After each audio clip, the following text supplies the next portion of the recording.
कल हमने जाना कि इस पवित्र अधिक मास में हमें क्या करना चाहिए। आज की कहानी आपको ये समझा देगी कि अनजाने में की गई एक भूल भी हमारी नियति कैसे बदल सकती है।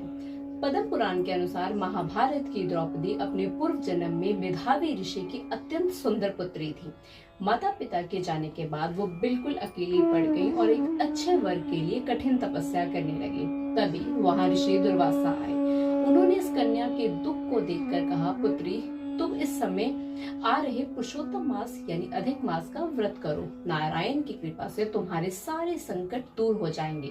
लेकिन उस कन्या ने अज्ञानता और अहंकार में आकर कह दिया, मैं इस मलिन और अछूत महीने का व्रत बिल्कुल नहीं करूंगी। ऋषि दुर्वासा तो वहां से चले गए, लेकिन ईश्वर के इस पवित्र महीने का अपमान उनकी किस्मत पर भारी पड़ गया।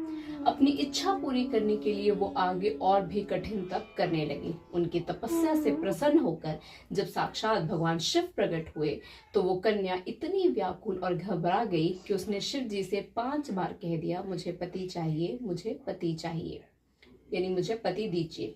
भोलेनाथ मुस्कुराए और बोले, पुत्री, तुमने सबसे पवित्र पुरुषोत्तम मास का अनादर किया है, इसलिए इस जन्म में तो तुम्हें ये सुख नहीं मिलेगा। लेकिन तुमने मुझसे 5 बार पति मांगा है, इसलिए अगले जन्म में तुम्हें 5 सबसे प्रतापी पति मिलेंगे।